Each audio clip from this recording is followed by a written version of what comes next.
All right, so let's break down the different types of bioidentical hormone replacement therapy and how they can be used for the perimenopause, menopause, and beyond transition. So the first one I'm going to talk about today is specifically oral hormone replacement therapy in a bioidentical form. Now, if you listen to me for a long period of time, and especially a lot of my counterparts, that's not necessarily the first choice most people will use. However, there might be times and reasons why this may be valuable.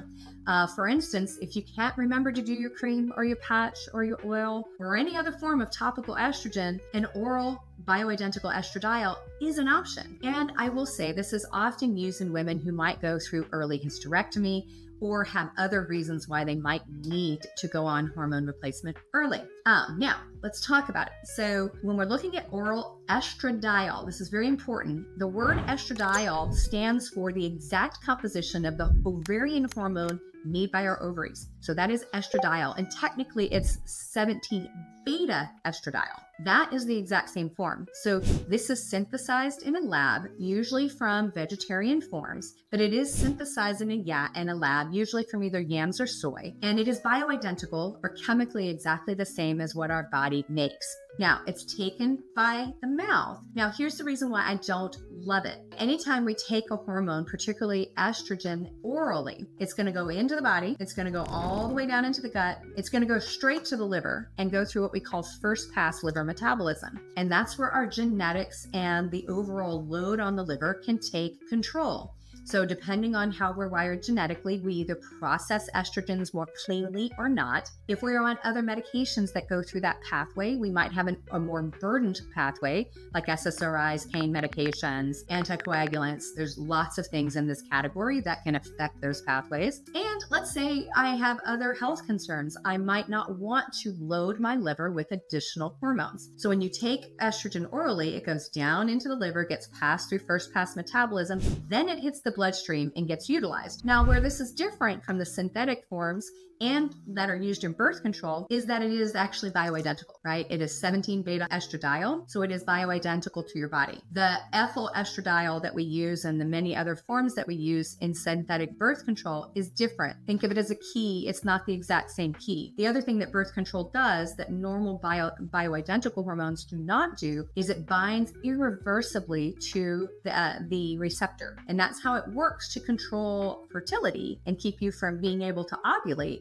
but it also has a very different action. So the first thing to know is oral 17-beta estradiol is not the same as birth control. It's not. It is bioidentical, but it is subject to first pass liver metabolism and therefore not usually the one that we want the most. Now, for the micronized, so it is a micronized estradiol. So micronized means it's better absorbed and it metabolizes in a water-soluble way. Now, this dose is usually between 0.5 milligrams up to a 2 milligram tablet, and it's done daily. Obviously, the active ingredient is 17-beta estradiol. Now, it has other excipients or core ingredients that are part of its construction. When it was it's generic, so these can vary a little bit from brands. So that's the important thing. So we also have to understand that most of these medications are generic because they are not patentable, right? Nobody's going to make a lot of money on it because it's bioidentical. So when it is generic, the active ingredient can vary up to 25% per batch. So one time it might be 0.5 and the next time it might be 0.25, and that's well within the ingredients and well within the FDA's approval. So you can have a variability up to 25% of the active ingredient on a generic. So if you're taking it and you feel like it's a little bit different, that could be part of it. The other thing is it's going to have a variety of inactive ingredients that are part of the construction of the tablet itself. Now, most of these inactive ingredients are things like cornstarch, colloidal silicon dioxide, dye-based calcium phosphate, lactose monohydrate, magnesium stearate, and sodium starch glycolate. These are all things that help you make the actual tablet and hold the tablet together. Now, this is where it gets a little more interesting. Because these are pharmaceutical drugs, we don't want them to be boring looking, and so most of these drugs have dyes in them. And what's interesting is the strength of the colorant depends on the dose. So the 1 milligram tablets often either have FD&C blue #1, aluminum lake, or DC red #27. The 2 milligram tablets will have FD&C blue #1 on aluminum lake and FDC yellow, number 5. So it's going to have some colorants in it that most of us would choose not to do. So when we look at, quality of product and what we want to put in our body, we may not want to put colorants in there every single day. Why would people do this, right? Why would somebody want a pill knowing there's first pass liver metabolism? The convenience of a daily pill, right? A lot of people are like, hey, I just want to swallow a pill. I don't want to have to put on a patch. I don't want to have to put on a cream. I don't want to have to go get a pellet put in my butt. I don't want to put on an oil. So there's a convenience factor. However, it's going through first pass liver metabolism, which means it may have a slightly increased risk of blood clots compared to a topical form. But when we compare that to the Premarin, it's not as much as Premarin, right? So Premarin, significant clotting risk when we get a lot older. Estradiol pill, maybe a little increased risk, but not as much. And then topical forms, no increased risk of clotting risk. So when we look at that, we're trading clotting risk a little bit for convenience. And again, I see this more in women who are younger that maybe had a hysterectomy and they're just looking for convenience. Their lives are crazy. They got little kids. They might be doing it for convenience. But I generally don't think it's the best choice for women who are in that perimenopause and menopause and beyond transition. And there's also potential digestive side effects, right? So when we look at the pill, there's going to be starches and excipients like magnesium stearate to help create the pill. And then there's usually colorants that are your non-specific ingredients. Now, one of the most common forms people use is the transdermal HRT patch. And it is a 17-beta estradiol. It does not contain estriol. And I would make an argument in some cases, genetically, it would be valuable to have an estriol because of its binding to the estrogen receptor B, particularly in people who have the genetic mutations on CYP3A4 and CYP1B1. There could be reasons to do the estriol biased combination. But the patch is just 17-beta estradiol. So it's, again, same thing. Now, it contains, in many cases, bioidentical hormones, right? There are a few forms that are synthetic, and sometimes they will have a added progesterone, but the vast majority, like Dottie, the Vel-Dot, and a lot of your generics, if they say 17-beta estradiol on it and that's it, it's bioidentical. Now, it's worn on the skin, so hormones that are absorbed through the skin gradually move through the skin into the bloodstream and then bypass the first pass of liver metabolism. And so what that means is it goes in, does its job, and what little is left goes to the liver. So it carries less clotting risk and heart attack risk because it doesn't increase the clotting risk. Now, here's where it gets a little interesting. The non-hormonal components of these patches can vary by brand, but let me go through some of the common elements that are in it. So there's usually a backing film that's a polyfen film, and then the release liner that's usually a polyester combination that gets pulled off when you stick it to your body. And then there's a pressure-sensitive adhesive, and it's usually an acrylic or silicone adhesive that's commonly used in sort of a drug delivery matrix, right? The adhesive sticks really well, but it also helps with the delivery of the hormone over time. When we look at solvents and vehicles and excipients, these are all things that help move it into the bloodstream and help push it across the skin barrier. This is going to be the other ingredients in the adhesive. So there's a dipropylene glycol, which is a solvent or a vehicle, oleic acid, which is a permeation enhancer, and a povidone polymer and a crystallization inhibitor. So what that is that keeps it from junking up or crystallizing and keeping it at a even adhesion, and also keeps the distribution of the drug even across the sticker. So as glycol, it solubilizes estradiol within the adhesive matrix, and it helps the drug's thermodynamic delivery while interacting with the lipids and the keratin to increase mobility and facilitation of diffusion. What does that mean?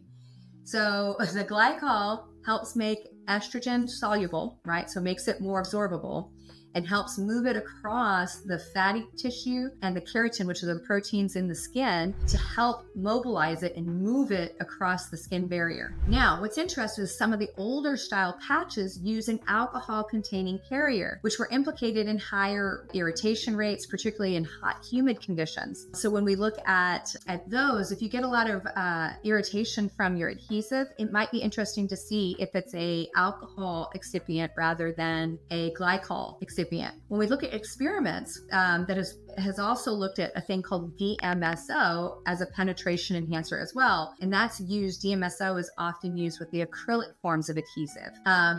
Now, when we look at acrylic and silicone in the patch, again, that's the adhesive matrix, and they're part of this sort of pressure sensitive, what they call polymer. The concerns about endocrine disruption really are usually on other ingredients, kind of weight, what they call weight cyclical siloxanes, used in some consumer products, but generally are not used in what they call high molecular weight silicone adhesives. So what that means is a lot of the other acrylic and silicone things that might be used in over-the-counter ingredient things are not the same as what's used in these pressure sensitive drug delivery patches. Now, with that being said, so there are some chemicals on there, but they're relatively safe and at very low doses. What does happen? So it's not uncommon to see itching, irritation, hives, dermatitis, which are often because of the delivery mechanism itself, adhesive allergies, and can affect the transdermal delivery of estrogen. So when we're looking at the delivery, if you're getting site irritation, then it's actually not the estradiol at all. It's the polymers, the adhesives, the acrylic, the silicone, and the adhesive itself that you're reacting to. Now, both the acrylic silicone pressure sensitive patch are standard and approved patches, right? So those are all standardized. They have gone through human clinical trials. They are utilized in human clinical trials to prove efficacy and are generally overall well tolerated, right? Have I worn a patch? Yeah, I have. Sometimes it's easier when I'm traveling to have a patch because it's one less bottle of something I need to take. It's not my favorite, right? It's not my favorite, but I do use it. And in the grand scheme of things, it's better than taking estrogen orally. Now, the permeation enhancers, right? So these things help get it across the skin barrier. Oleic acid and dipropylene glycol, they facilitate the actual absorption itself. And they're considered inactive ingredients. Now, oleic acid naturally exists in things like olive oil, right? So we have to understand that. That's a carrier that helps push it across the skin. And like I said, there's a DMSO patch that are not standardly marketed, not particularly here in the United States, and they help to increase the flux of estrogen across the skin, but they're not really utilized as often. Now, the other reason why someone might choose a patch is it's less frequent, right? You change it twice a week, you slap it on, you go do your thing. And as long as you're not in a really humid, hot, sticky situation, it sticks usually pretty well. Now, I'm in Texas, and when it gets to 105 and I'm exercising outside in the middle of the day, I might have issues with it staying stuck. The other thing is it's got a lower risk profile than oral estrogen for clotting risk. So the studies, particularly the 10 million women study that looked at long-term mortality risk, the women who were on topical forms of estrogen, including the patch, did not show increased risk of stroke, heart attack, or blood clot. So a patch is going to be a better choice than an oral estrogen for that stroke and heart attack risk, particularly if you are older. So that's your patch. Now, let's look at creams and gels. So compounding pharmacies are basically the most common places where you're going to find a bioidentical estradiol or biest, which is a combination of estradiol and estriol. Again, another ovarian hormone that is produced after your body biotransforms or detoxifies estrogen off the CYP3A4 pathway. And so it's produced by the body. It's generally not high unless you're pregnant, but it has physiological action. So it's not like your body doesn't make it for a reason. It's just not as strong as estradiol. Now, when we look at the creams, those are made by compounding pharmacies based on an individual prescription. Now, what I will tell you is those are usually based on some standards, right? It's not like somebody's making some nuanced change. There is some standardization that's commonly used for bioidentical hormones, particularly in the beginning when you're going to a compounding pharmacy, and then it might get tweaked over time to get it right to you. But generally speaking, there's doses that most people end up on. Typically, we're going to be using either a biest or an estradiol. And then you can also have cream forms of progesterone, right? I personally am not a fan of topical progesterone. It is a big molecule. It doesn't cross the skin in the same way estradiol does. And it hasn't been shown in studies to protect the uterine lining against cell proliferation and blood supply, which is what estrogen does. So I don't like the topical progesterone because of what the research shows.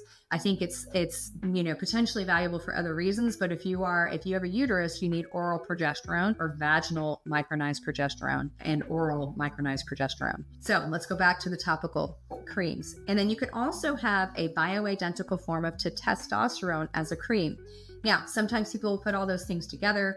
I think in the beginning, when you're trying to figure out your dose, my 20-year history with the clinicians in my office who prescribe, it's always best to kind of start with things separated, because then you can get individualized on each individual hormone to figure out what you want. But when we look at the absorption, so the creams usually are applied to the inner thigh, the wrist, the inner arm, sometimes the back of the calf, places where the skin is very thin and more easily absorbed. Like, you don't want it on your hands because this is very, very dense tissue. We've got calluses. You want it in very thin skin area. The idea, again, being that it can be personalized, and it's potentially a lot of times what we do is it's easier to give to those people who are highly sensitive. When we look at the creams, here's where it becomes difficult, is most of the creams have a base, right? And these bases can vary significantly by the companies that make them, right? So one compounding pharmacy could be using a CoQ10 based cream that's got, let's say shea butter and other delivery mechanisms. Another one will have a different cream base. And what I have seen over 20 years working with women in my clinic with our clinicians that prescribe is some women will absorb it really well. Other women may not. Sometimes you switch from one pharmacy to the next and you get a completely different absorption. So the challenge with bioidentical creams is it varies based on the woman, the cream, and where you're getting it. It doesn't mean that they're not valid. It doesn't mean that they don't have the right dose. It's just creams can adjust the absorption. So when we're looking at estrogen, the creams can change. So if you're on a bioidentical cream form of estrogen, and especially if your labs don't seem to be changing or you don't seem to see symptom resolution, I recommend changing the base it's in, and then also changing potentially the pharmacy. Now, testosterone. The FDA has not approved testosterone for the treatment of hormone-related conditions other than libido for women. And we do not have an FDA-approved dose for women. However, lots of women are getting prescribed, and we've been prescribing it since the 40s. So testosterone is absolutely important. And in most cases, if you're on a testosterone, you're on a compounding pharmacy's version of testosterone, because again, you can't go to a traditional pharmacy and get it. Some doctors prescribe androgel, which is dosed for men, and then try and tell you to take a little tiny bit and rub it on the back of your calf, which makes it very hard to manage, right? Because again, it's dosed and also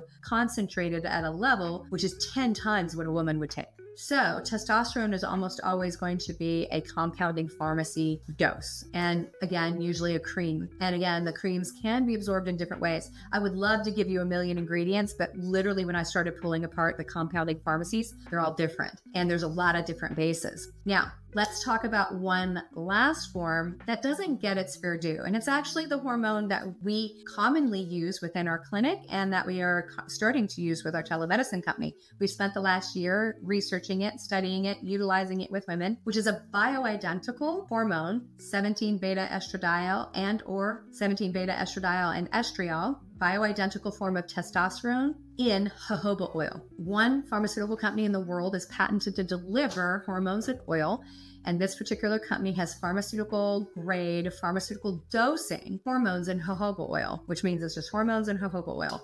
And we've utilized that. And what's interesting, and this is kind of anecdotal, I haven't done a, randomized controlled trial, but I can tell you my own experience. I have tried every hormone, including sublingual troches. And what I found is that the jojoba oil hormones absorb very well. They absorb into the skin much better than a cream. The cream can kind of feel like you're sort of slathering yourself up, and they get utilized very easily. And so jojoba oil based hormones are my particular favorite. And then we always use micronized oral progesterone. So that's another choice for a topical. And again, topical forms, whether it's the patch, topical cream, or topical oil, do not carry the clotting risk that is seen with oral forms of either synthetic or bioidentical. Now, there's also oral troches. Now, troches are either going to be a gel-like substance that you put behind the tongue and underneath the tongue, you let it absorb in the mouth, or in some cases, it's almost like a a consolidated powdered, sort of like a sweet tart that you put under the tongue and let it absorb.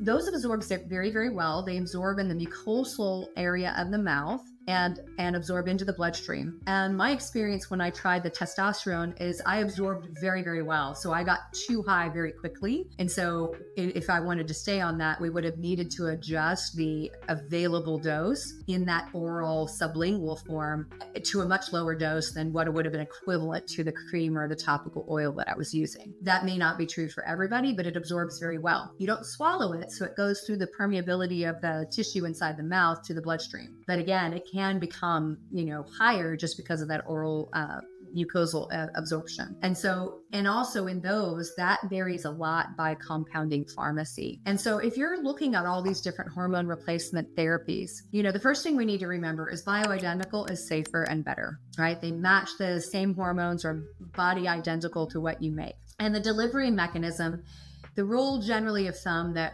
most functional medicine people recommend, and also even conventional providers, is a topical form for estradiol or a biest, which is estradiol, estriol, or a topical form of testosterone. You don't really want to take those orally just because we got just the great absorption without first pass liver metabolism. Now, progesterone, micronized only, oral, has been shown to protect the uterine lining and also gets metabolized into a byproduct that actually helps with sleep and relaxation. Now, some women will get so sleepy on that they can't handle it. And in some cases, you can actually use that same one vaginally and have it absorbed into the system that way. But generally, topical progesterones do not provide the uterine protection that you're looking for. And it's not that estradiol is bad for the uterus. It's not that progesterone's good or bad for the uterus. It's that they're supposed to be together to balance out what your uterine lining is up to, because both hormones are both there in relative balance to each other when you are fertile. And so they need to be balanced when we go to replace them. So we don't do synthetics, right? Premarin, Prempro, no longer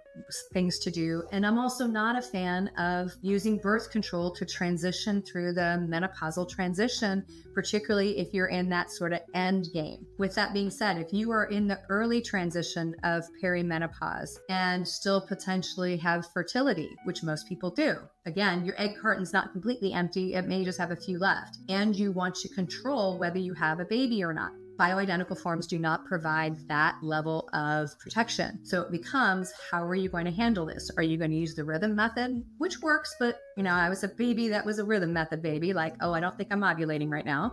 So it's not 100%. It's not even 95%, especially when you get into perimenopause. You can't follow cervical mucus like you used to before.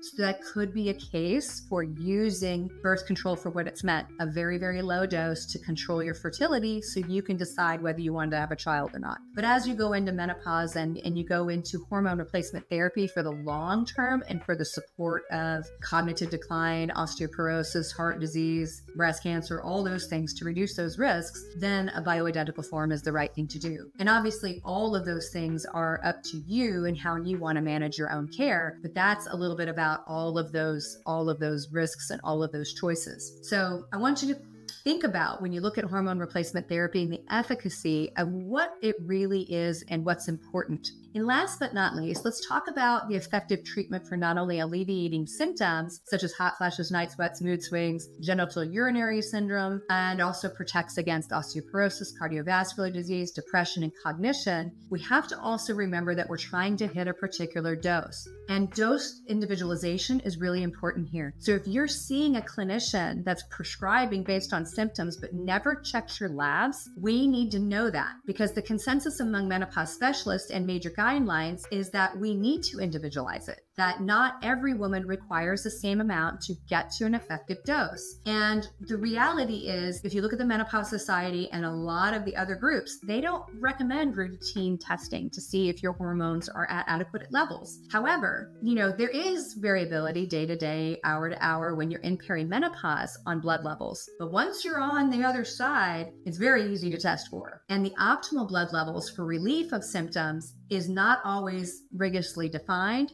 and doesn't necessarily indicate whether you're actually protecting against the things that we're worried about. So what does that mean? So if you are working with a practitioner that doesn't think about the different forms of hormone and how they work, and they aren't testing your labs, you may actually not be getting enough or be getting too much. A recent large-scale study showed that about 25% of women have subtherapeutic estradiol levels based on the current standards of treatments, even on the highest dose of transdermal estrogen, right? So we're talking about patches, A, for symptom control, but B, also to protect the brain, the heart, the bone. So despite this variation, the primary indication for dose adjustment is the persistent resolution of symptoms, such as hot flashes or joint pain. And here's the reason why. There's absorption differences between different forms and different women. And when Dr. Louise Newsom and her team looked at it, her clinic has really led this study. And what they found was 50% of women would be undertreated using hot flashes, night sweats, and just symptoms alone. And 25% would be overtreated. And so when we do treatment, we got to look not only at treatment levels and whether they're in the ranges to affect your symptoms,